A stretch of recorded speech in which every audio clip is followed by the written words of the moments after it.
Waking up the following morning at the hotel they had lodged, Ellie was nowhere to be found. Edward searched around but couldn't find her.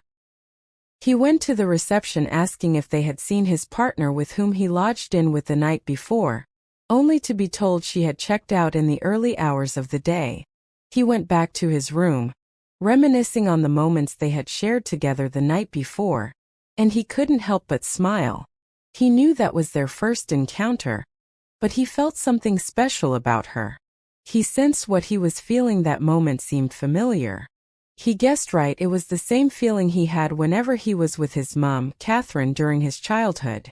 He decided to stay a few more days at the hotel because he wasn't ready to face both Sophia and Richard. Each night before he slept, he kept on thinking about her. He knew neither her name nor where she lived. Days passed and he still couldn't get her off his head. He couldn't believe a chance encounter could have such a profound effect on him. He tried stopping himself from thinking about her, as he hadn't gotten over the shock of Sophia's betrayal, and he wasn't ready to get into another relationship yet. But the more he tried to forget about her, the more he kept on thinking about her. And so he decided to go for her, unaware of where it would lead them. He promised himself not to fall in love with her. He just wanted to flow with the moment and enjoy the moment. The only place he could look for her, since he didn't know her name, and where she lived, was actually where he had met her. And so, he went back to Cheetah's hoping to find her there. But she was nowhere to be found. After days of frequenting the place with no one knowing her whereabout, he decided to give up and headed back home. On getting home there he saw his wife Sophia and his friend, Richard, approaching him.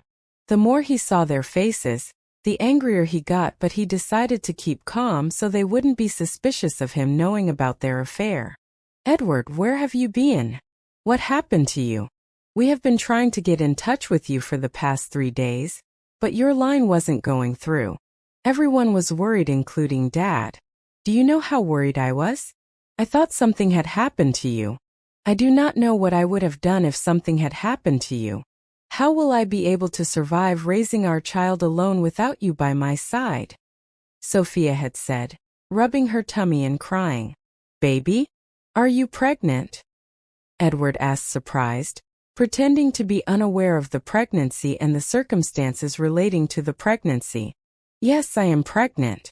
I have a mini you growing inside of me," Sophia said, smiling, and looking Edward in the eyes. She waited for Edward to respond, but he didn't, as he seemed to be in a faraway place, thinking of what was best known to him.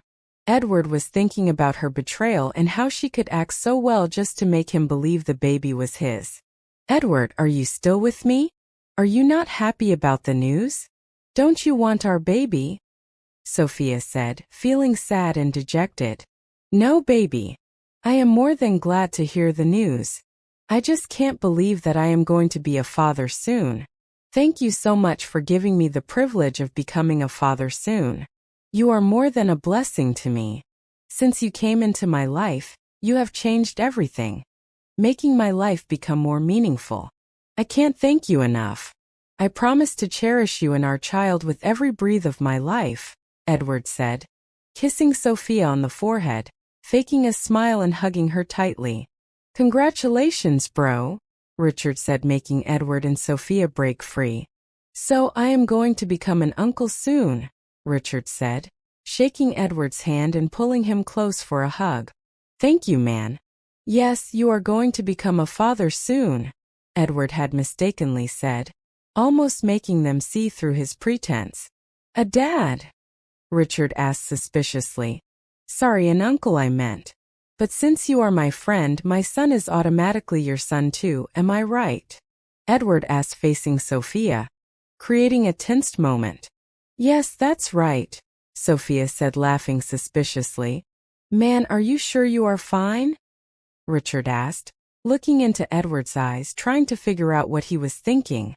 "Sure, I am fine. I am just kidding. You do not know how happy I am right now. I just can't think straight. Do not mind me," Edward said jokingly, trying his possible best not to get exposed.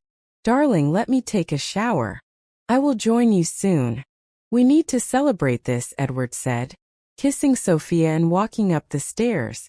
On reaching his room, he put off the facade, and inside of him, he was filled with anger and hatred towards Sophia and Richard. He had never expected Richard to betray him like that. He had met Richard at an auction 6 years ago, and one thing led to the other. They became friends. Although he is 2 years older than Richard, he had never seen him as only a friend but also as a brother.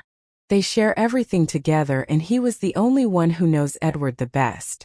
Although Edward was 27 years old while Richard was just 25 years of age, he never allowed the age gap to affect their friendship, and so also their different backgrounds. Edward had never met Richard's family before, as he had told him they were not in the state. But what Edward couldn't process was why Sophia and Richard would want the downfall of his family, and what relationship did Richard's mother had with his family. As he laid on his bed that night, he decided to play along with Sophia and Richard and play the game they had started with them. He had only one motive behind his decision, and which was to get to the root of the matter and strike them back for betraying his trust and hurting him so badly.